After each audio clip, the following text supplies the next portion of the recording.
Hi, I'm Nicolene Peck, and I teach parenting and relationships, family bonding, and development, all through the lens of self-government. In this video, we're going to be talking about parenting advice for teens.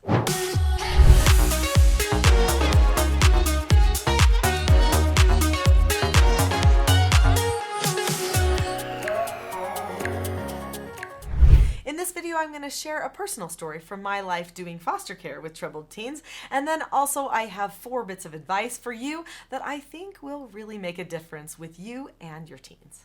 Years ago, when I was a young mom, in fact, I only had 2 little children of my own. I had a 3-year-old and a 1-year-old. We decided that we were going to take in teenagers. We were going to do treatment foster care for troubled teens that were between the ages of 12 and 18. So we usually always had 2 teens that were living at our house at the same time as we were raising our own children, our own family. This was an amazing time for me. In fact, I never knew what this would do to my life. Shortly after bringing in these teens and helping them through a myriad of issues that I never knew even existed sometimes, people started saying, "What's going on at your house? Those teens are changing.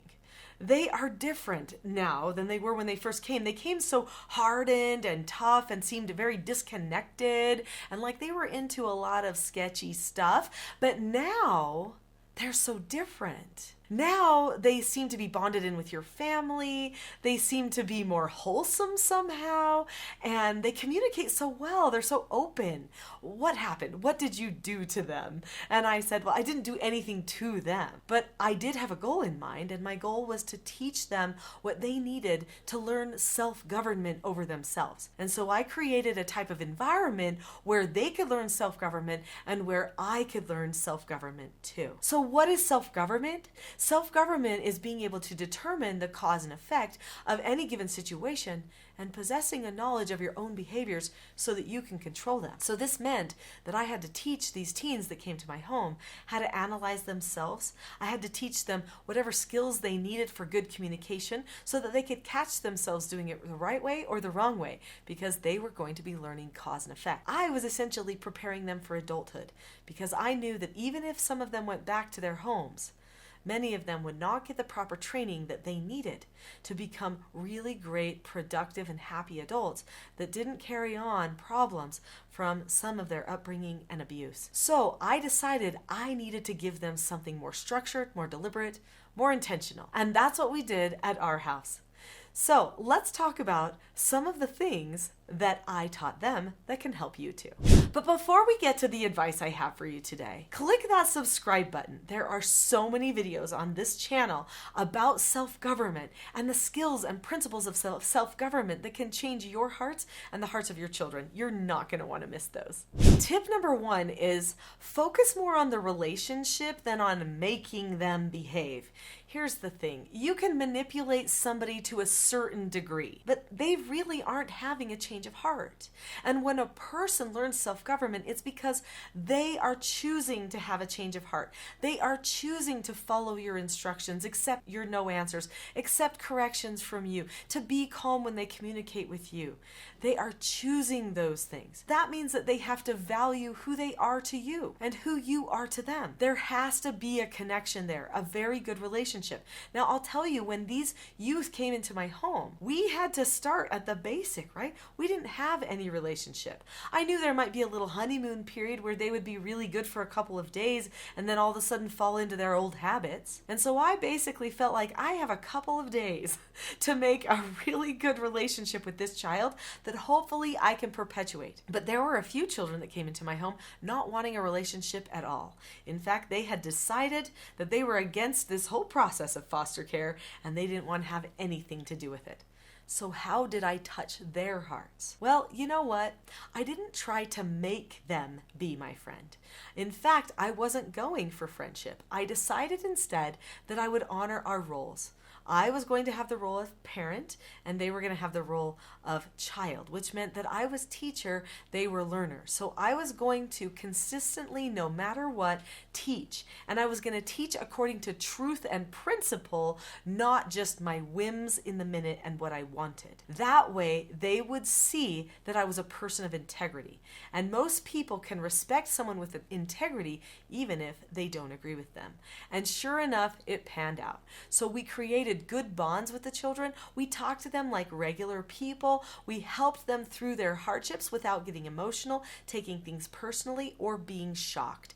In fact, I told multiple of the youth on many different occasions, there is nothing that you could do that would shock. I promise you, there are hardly any behaviors at this point that I have not seen and even maybe done myself.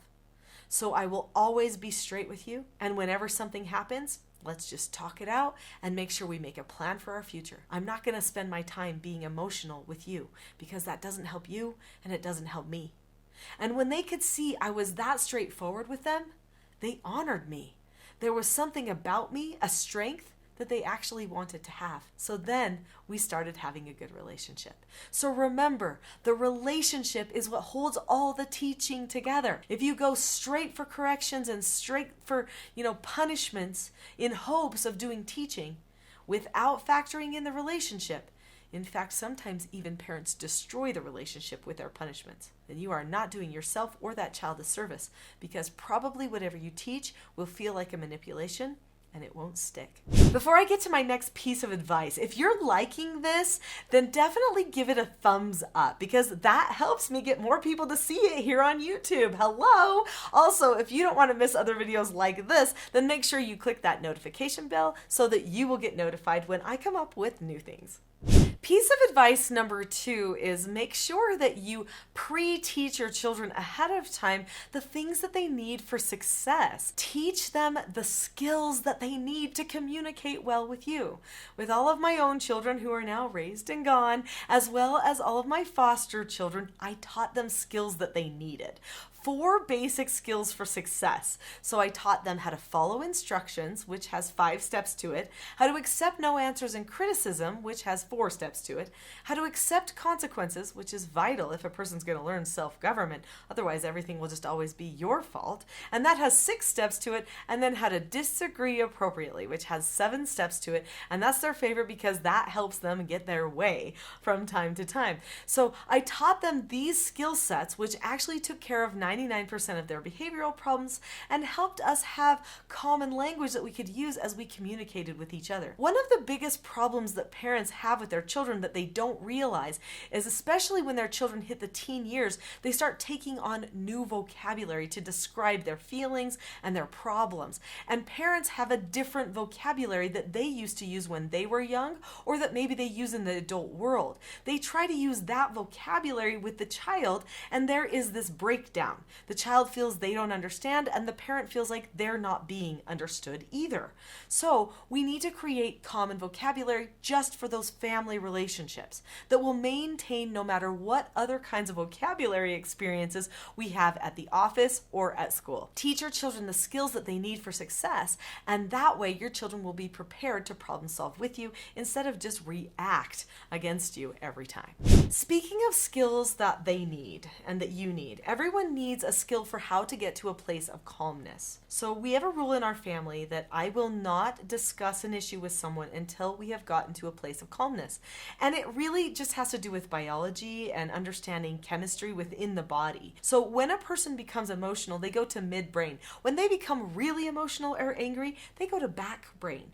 Now in midbrain, a person cannot process, which is front brain activity, very well. In fact, probably maybe 40% of their front brain is actually working at the time they're midbrain. When they get to back brain, there's maybe 10% of front brain that's working. And so that person cannot problem solve well. So why would I spend my time trying to problem solve with a person who's irrational? That doesn't help them actually solve their problem, and it certainly doesn't help me. It just leads to more power struggle, and I don't want to have that happen. So I have a plan for how to help a person get to calmness if they get to that place where they're starting to go go out of control. In fact, that way that I do that is with something called the rule of three. The rule of three is basically a series of 3 things that I do 3 times. The child knows every word I'm going to say, and I know every word I'm going to say, so there's no manipulation, there's no power struggling.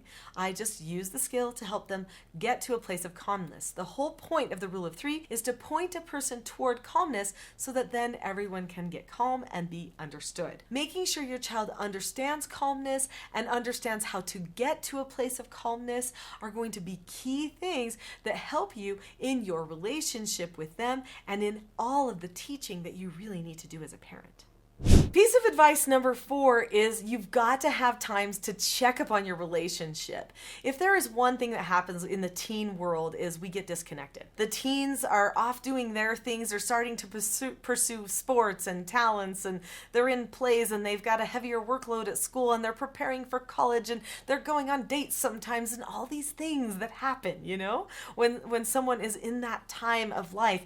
And we get busy too, thinking they don't need us as much, and we start taking on more on our plates too. It's really important that we have deliberate times that we come together and have really good open communication with each other.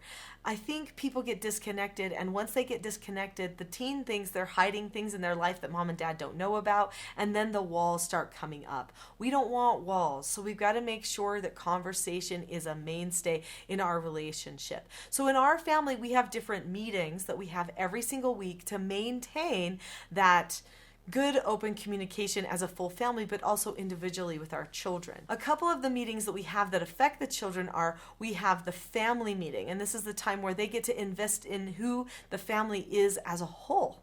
This is really beneficial for them so that they can take ownership over their relationships with each other as well as with you. Then we also have the mentor meeting. So the mentor meeting is a weekly meeting that is one-on-one with the child, where the parents are talking to the child, helping them set goals for their relationships, but also for their academics and their other pursuits that they have. Maybe some social things that they're hoping to improve, or physical things about themselves. Parents are taking an active role in helping the child become the best version of themselves as they're preparing for adulthood.